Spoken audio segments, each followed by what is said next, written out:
And so I'm going to bring them out one by one and tell you what they did. Virginie Montel, she's the costume designer and artistic director.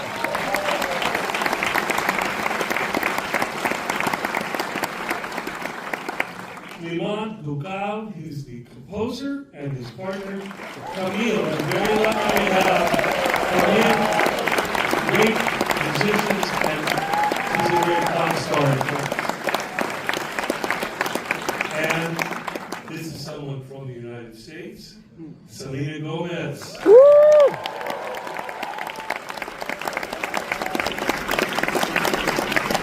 I was going to go through the beginning, but she was out doing a Q&A. Now, Zoe Saldana.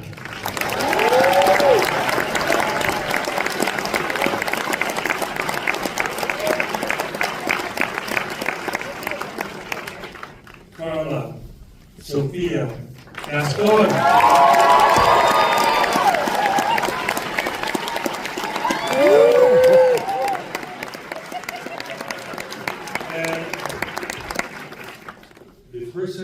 The director who put this all together, and let's give a huge hand for Jacques Audiard.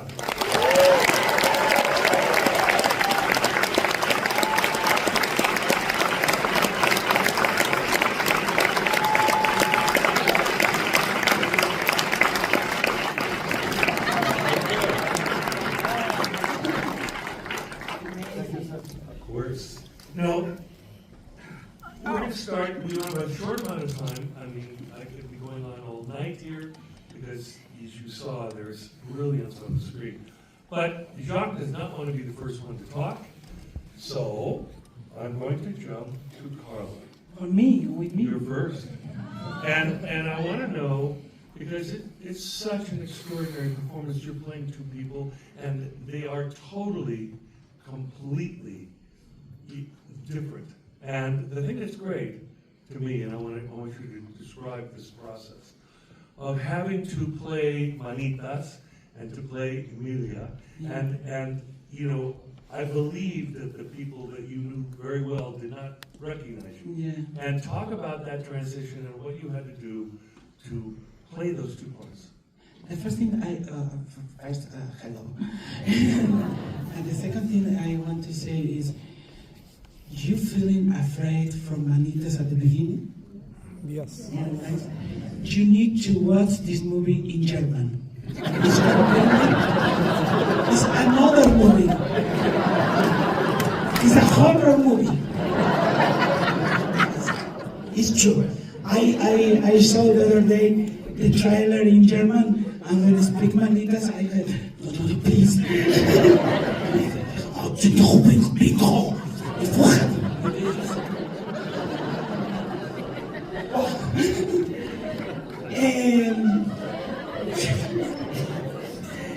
Para mí ha sido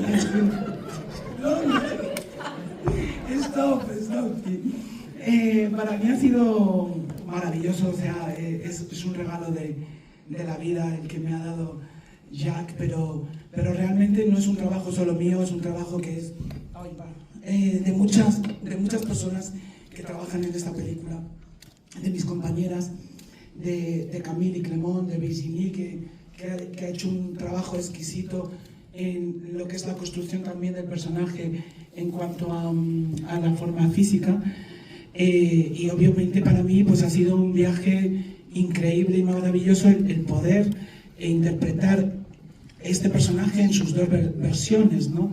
Porque al principio este señor no quería que lo hiciera yo, no quería que hiciera yo los dos personajes.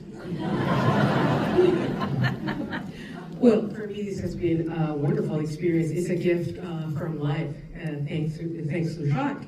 But this work is possible not just because of me, but also it's a whole team of people that work behind the scenes, and also my colleagues here, Camille, Clément, Virginie, who did an exquisite job with the physical construction of this character. And it was a wonderful journey for me to be able to play these two different roles, because, by the way, these gentlemen right here, they don't want me to play them both. Y obviamente pues ha habido muchísimo trabajo pues tanto por la voz, porque no es mi voz, al final yo tuve que cambiar la voz para Manitas y para Emilia en dos, una es más grave, otra es más fina, de movimiento, de baile, de canto, etcétera, etcétera. Ha sido muchísimo trabajo en el que he tenido ayuda de muchos profesores y de mucha gente. Pero, y además creo que es de verdad un personaje de esos que no se encuentra fácilmente en el cine ni en ningún sitio. Pero estaba reflexionando hoy sobre una cosa que llevo dándole vueltas toda esta semana, porque fui a México y alguien me dijo: deberían nominarte también en la categoría de mejor actor. Y le miré y le dije: ¿y si hago de vampira me nominan también en la categoría de monstruo? ¿O cómo? Digo, entonces, a ver si nos centramos un poco de qué va la historia. Well, obviously it is quite a bit of work, doing a voice work, because I had to change my range, deeper for Manitas and higher register for Emilia, but it was also work with movement, dance, singing, and it was also thanks to the collaboration with many teachers. And I feel like this is a character that is not easy to find in the movies or pretty much anywhere. But actually, I've been reflecting upon something that happened recently. I was just in Mexico, and I was told, like, hey, you should be nominated as Best Actor to Best Male Actor. And I said, so what, if I play a vampire, am I going to be nominated as Best Monster? And it's better that they speak other people. I want to move to Zoe. Zoe, your performance was so amazing, fierce from the very beginning.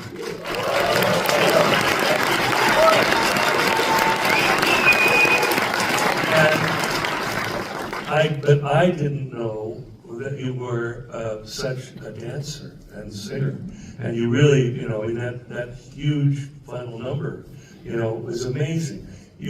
Let's talk a little bit about your collaborators, because we'll talk about the music in a second, but there had to have been a fantastic collaborator in the choreographer.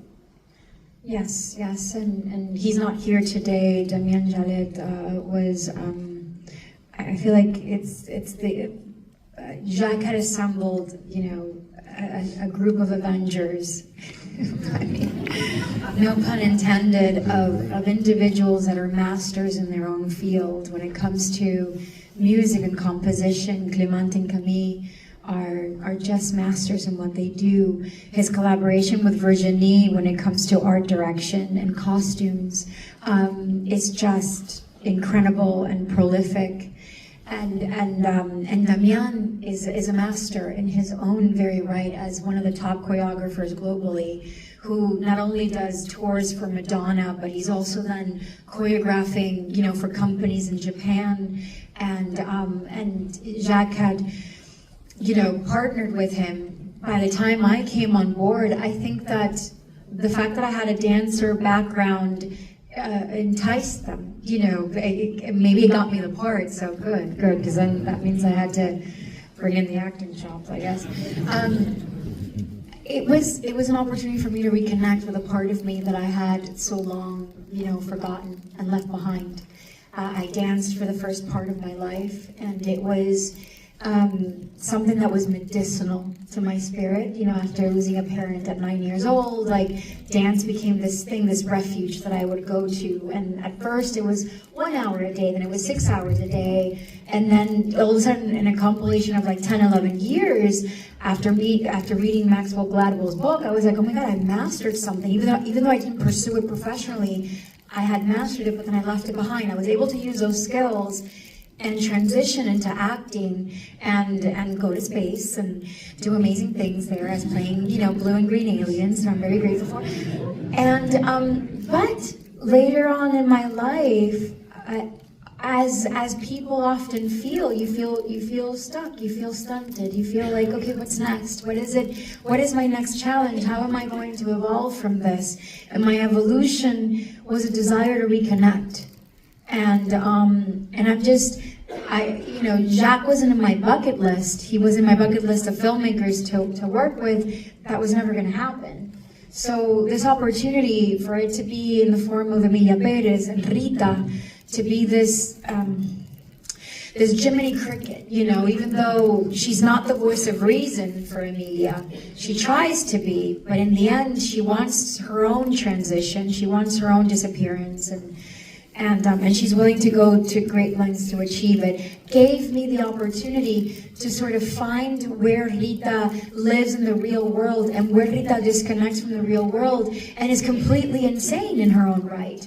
And she's outspoken and she's outraged, and it's through those breaths of song and dance that I was able to sort of find that freedom for Rita. And then there was that sort of realization, oh my God, like I feel that way sometimes in my life. So there was parts of me that I was able to then, communicate to Rita, and then I'll stop talking, just like, Karla was saying, because I can go on and on. Selena, I'm going to you next. I wasn't surprised that, your musical talent, we know that. But what was stunning was your acting. And the thing that was astounding was the fact that you were obviously expressing the kind of pain. As you were a mother, you had all those things. But the moments where you kind of laid it bare, that process, talking to your aunt and your husband is extraordinary stuff. And, just that process of why you came to this, how you met Jacques, and why this role appeared and appealed to you. Well, first I'll say I'm so grateful that Jacques gave me the opportunity to portray Jessie and collaborate with me. But I actually met with him in New York. Then I auditioned in LA for the part. It was not the audition for the part. What does that mean, though? You always say that. Les musiciens avaient besoin de ta tessiture. Yeah, the musicians never do. I love you. Tell me what happened. C'était pas, chérie, c'était pas une audition. It was not an audition. Tu étais déjà engagé. What does that mean? You were already hired. Déjà, je t'aimais. I already loved you at that point. C'était pour les musiciens. It was for the musicians. Oh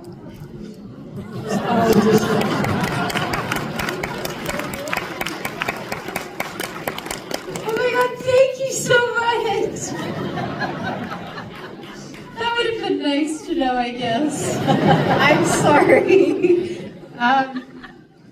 Well, I was on what I thought was an audition. And I don't know, I'm grateful that he saw clearly, believed in me. So I'm honored that I got to play this character, and I was hungry for something like this. I definitely feel like it allowed me to do things and go places I had never been, and I couldn't have been more down to do it. And I just feel really honored to be a part of this beautiful cast and crew, and it's just, thank you for having me. Extraordinary. Jacques, I'm finally coming to the director, and I want to talk about, Jacques has made such extraordinary films. When you look at The Prophet, you look at Rust and Bone, you look at Deep, they're amazing. But I see a thread that goes through. In each of these films, it's about transition. It's about people changing their lives and trying to survive. And sometimes you wonder if they're going to survive. And this, again, is that same thing. It's transition. Vous avez un pouvoir sur la salle d'éteindre un petit peu la lumière, sinon je garde mon chapeau, je suis un petit peu gêné. If you're able to, do anything about the room, that would be great to have a little less light. Otherwise, I'm going to have to keep Bring my those lights hands. down a little bit. Dans le noir, qu'on soit tout. I would love to be in the I want the dark. dark. Is anybody on the light now? Yeah. Well, you're bringing the Je audience. garde mon chapeau et je m'en excuse. So I'm sorry if I keep my hat on. Donc, But the message in so many of your films about le changing. Oui, tout à fait, vous avez absolument raison. C'est le principe de la deuxième vie. On a une vie, c'est la première, on la vit, elle a un certain prix, on connaît le prix. Et si on veut changer de vie, quel sera le prix de la deuxième? Quelle sera-t-elle et quel sera le prix de la deuxième? Ça, c'est un sujet qui m'intéresse vraiment. Parce que ça questionne juste le mouvement des gens, le mouvement de nos vies. Est-ce qu'on a plusieurs vies ou est-ce qu'on en a une seule? Bah, tu vois bien que ça te gêne aussi. No, It bothers her too. So you are right. This is really the principle of having a second life. First you have a life and you live it, and it has a price, and then you want to have a second life to change lives, and then there will be a price for this second life, and so what will it be? And so this is a topic that I find particularly interesting, and that allows for seeing how people evolve. Will there be one life? Will there be two? So. Dans ce film-là, dans Emilia Perez, pendant tous les personnages vivent une deuxième vie. Ils pensent avoir accès à une deuxième vie. Et ça, les coûts de cette deuxième vie vont être différents. And so in Emilia Perez, all the characters live a second life. They think that they can access this second life at a price. And that's true for all characters.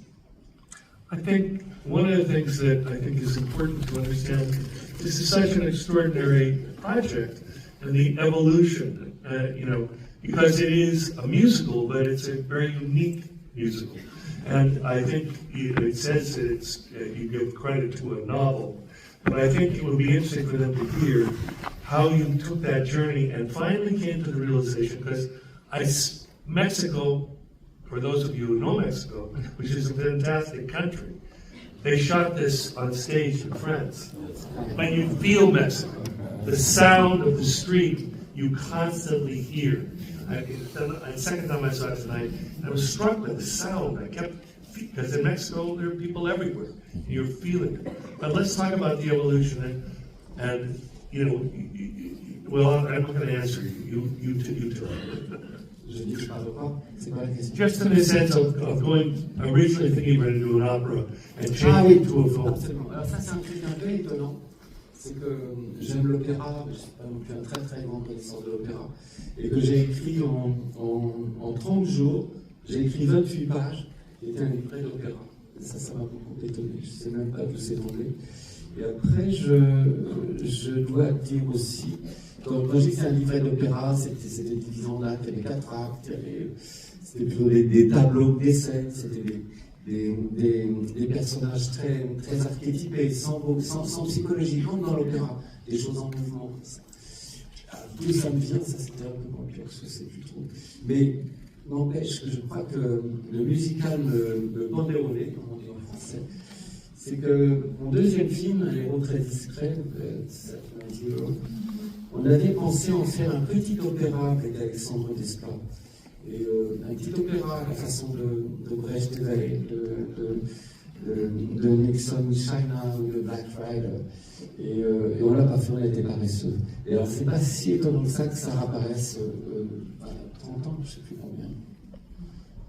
30 ans plus tard. So actually, maybe you'll be surprised, but I actually love opera. I'm not so much of a connoisseur, but I do love opera. So in 30 days, I wrote 28 pages that became like an opera libretto. I have no idea where that came from, but it was divided in 4 acts, and it was more like tableaus that were composing this opera with characters that were archetypes, not a specific psychology, they were more in the movement. And so, as we say in French, it was bound to turn into a musical.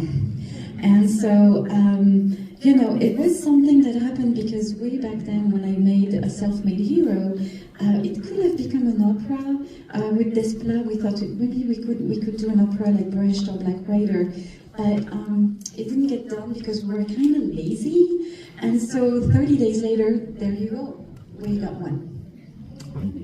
Let me jump, because we were talking about music, to the composers.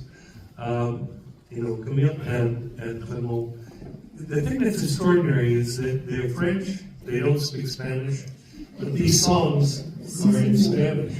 And they're fantastic. I want to talk about that process of collaboration with Jacques and how that came about, because he's saying that he's doing a musical, but what happens with those songs, it pushes the character forward, the exposition forward.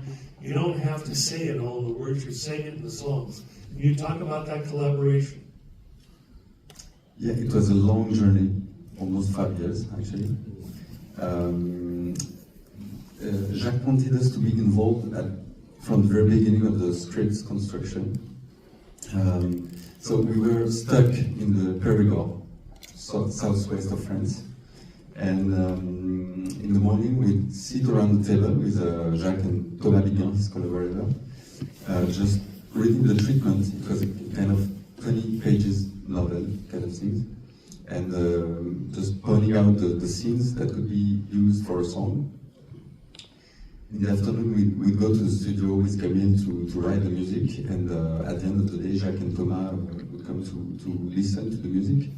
And there was a kind of jubilation because songs are a catalyst for emotions, for narrative process, and a sort of accelerator that then made it possible to throw away dozens of pages of scripts. So sometimes it was nice.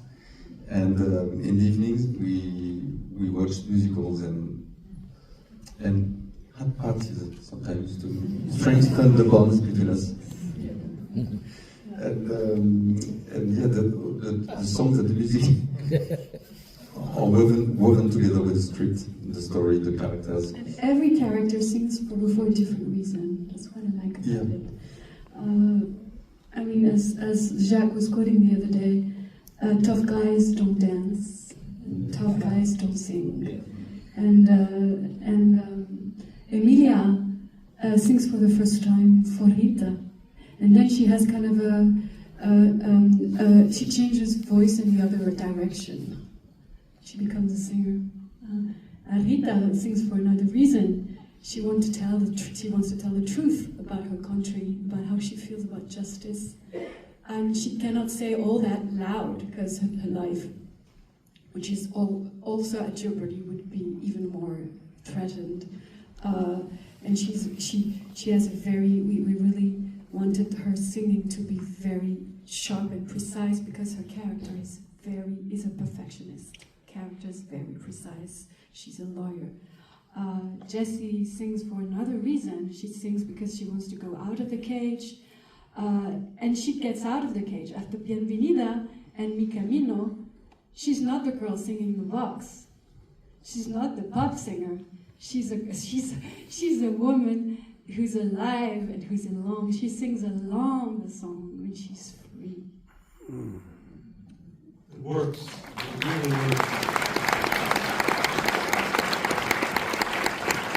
And Jamie, I completely understand your title as costume designer, but I want you to define what artistic director is. Long question. We thought it was quite American, but we realized it's not. So maybe we invited something working since a long time with Jacques, and looking at the costume, like more than costume characters, and then more than characters, maybe where they live or how they can live, or how we can find the stilization of the project, and especially in Emilia, because it's a very stylism project with all in stage, so all to create. And it opens maybe also a coherence in between all of us. And yes, maybe also, we thought, first it was an opera, and then we wondered if we wanted to shoot in Mexico, so we went to Mexico, and then finally in suburbs of Paris. So maybe it's also a kind of memory that the story goes on and we pass by all the stage and know where to build this, or to not know, but try to find the right way. I think that, and I'm going to come back to, I'm going to open it up here so we have a little bit of dialogue. But Karla, with Jacques, and I've heard this from many of you in interviews, he's constantly challenging. He has to have an intimacy with each actor. And how did you end up by allowing and trusting him to get that intimate? I mean, he had to reach out and express to you what he wanted. But at the same time, it seems to me that he was also trusting that you were going to discover this character, bring something out of yourself that you lived into this character. Can you talk about that?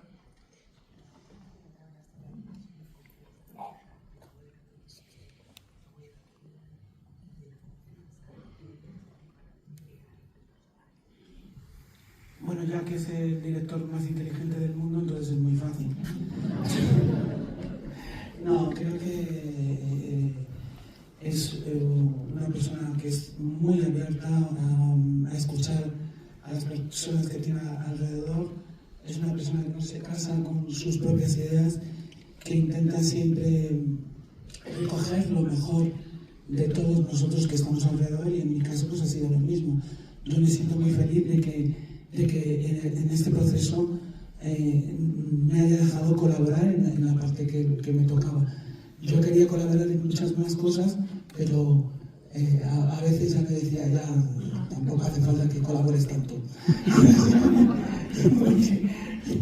porque yo me metía algunas veces hasta en la cocina, le decía a veces, digo, este es el póster que tenemos que poner en la película, este es el póster, y me decía, ¿quieres dirigirla tú? Déjame en paz.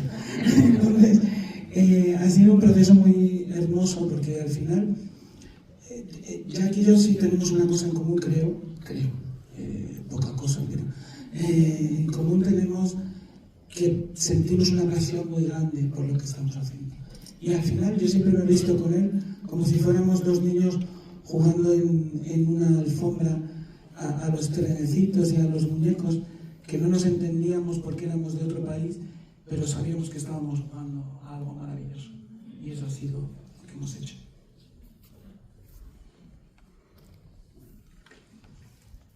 Well, Jacques is the most intelligent director in the world, so that was easy. He is very open, and he listens to those around him, and he doesn't get married to his own ideas. And what he does is he gathers the best from those around him, and that was the case with me. And I'm so happy that he let me collaborate on my part, and I wanted to collaborate on a lot more. And Jacques would say, like, enough with the collaboration, like sometimes even in the kitchen, like, hey, we need that dessert. But, but the beauty of this process is that I think that we have something in common here, and it's that we have a great passion for what we do. And it felt at times like we were two kids, sitting on the rug, playing with toy trains and toy dolls, and we not quite understanding each other, but because we come from different countries, but playing in this wonderful way. So, in that sense of bearing yourself and express, because we're seeing the film through your eyes, and you're expressing all of this unbelievable, you can't believe what's going on. But that relationship is Jacques pushing you, always keeping you on edge, always trying to get more from you. What was that process that you had collaborating with him? It was a wonderful process. He's asking questions, and he's asking questions for himself, and then as a result, consequently, he's asking questions, with you or for you. I love the fact that I was able to add to Rita parts of me in order for me to understand why someone like Rita, who looks like me, would be in Mexico City. And he never acted as if he knew why or anything. He really welcomed sort of like the collaboration, and that's a term, that's a form of appreciation that artists and actors, we can't describe, we can't put words to what that means when you're able to sort of collaborate with a director on that level. Rita needed to be pushed because Rita does not have the courage that Emilia has. She has it for others. She can get you out of jail. She can, even if you're there for murder, like if you're being trial for murder, like Rita will write you the most amazing closing argument and get you off the hook. But she can't really advocate for herself. She's desperate. And understanding that space that she was in, I needed to feel that. I didn't need to think about it. Because if I thought about it, I would separate myself from Rita. I needed to feel that so that when that offer came, I needed to experience that desperation for her to say yes. And not think about any consequences about what was going to be asked of me in order for me to get what I wanted. There was one scene, when Jesse's sort of pleading with Rita, and she's like, well, why is he sending me away? Why doesn't he love me? And Rita ends up pleading back with Jesse, like, I'm fucking begging you to get out of the van, basically, because, it's those were the challenges. So I remember being in those moments and sort of thinking, oh, okay, I am a good person. It's not she's a good person. It's I'm a good person. I have a right to want, I have a right to desire, not getting really in my head about all these things, but it was just fun to know that Jacques would make it so permissible for me to sort of have this direct access to Rita and inhabit her world like a child playing with sand and have it be okay, to be in there and then when to pull out, but Rita felt all these things. Like Rita was incredibly afraid always of Manitas, and then she was afraid for Emilia. So that transition into that relationship, that sisterhood, was quite beautiful also to feel. I think that Jacques is challenging for I can see so many people, both the actors, but also the crew. Everyone was on. You can just tell. Cinematography, all the movement of the camera, the color, everything that's going on there is constantly keeping it alive. And that must have been an incredibly exciting set to be on. Listen, folks, we've been given a limit here. So I want to have you give a huge hand again to the filmmakers.